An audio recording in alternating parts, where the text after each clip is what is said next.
बड़ी खबर आ रही है। कुर्स्क के बाद बेलगोरोद में भी रूस को एक बड़ा झटका लगा है। बेलगोरोद के कुछ गांवों पर, रूस के इन गांवों पर यूक्रेन का कब्जा हो गया है। बेलगोरोद के कई गांवों पर यूक्रेनी फौज कब्जा जमा कर बैठ गई है। यूक्रेन का 20 से 50 स्क्वायर किलोमीटर हिस्से पर यहां कब्जा हो गया है। बेलगोरोद से यह बेहद अहम अपडेट सामने आ रही है।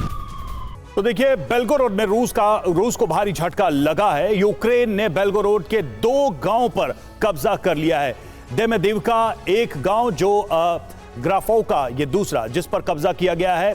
और दावा किया जा रहा है कि यूक्रेनी हमले के बाद रूसी सेना यहां से भाग गई। यूक्रेनी कब्जे के वक्त देमेदिवका में रूस के 120 जवान मौजूद थे। जी हां, अब आपको बताते हैं कि यूक्रेन के टारगेट पर बेलगोरोद आखिर है क्यों। दरअसल बेलगोरोद सुमी, खार्किव, लुहांस्क सीमा पर मौजूद है। रूस यहीं से यूक्रेन पर ताबड़तोड़ हमले करता है। कब्जे से रूस को कमजोर करने का मौका यूक्रेन को मिला है।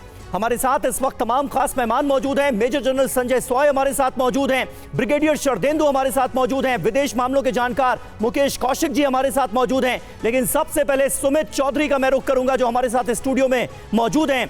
सुमित, ये तो बहुत बड़ी कामयाबी है कीव की, यूक्रेन की। बेलगोरोद के कुछ गांवों पर कब्जा हो जाना, यह पुतिन के लिए कितना बड़ा झटका है?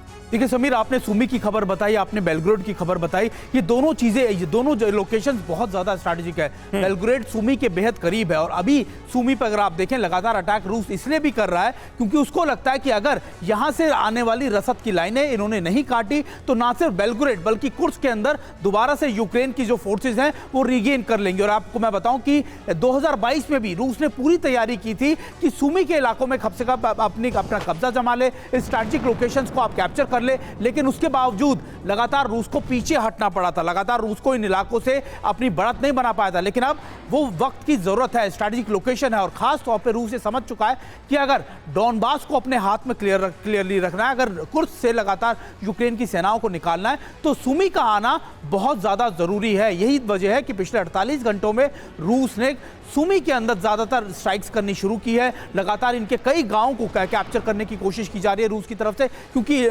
मानना यह है साफ तौर पर रूस का कि सुमी का आना बेहद जरूरी है इस वक्त के साथ।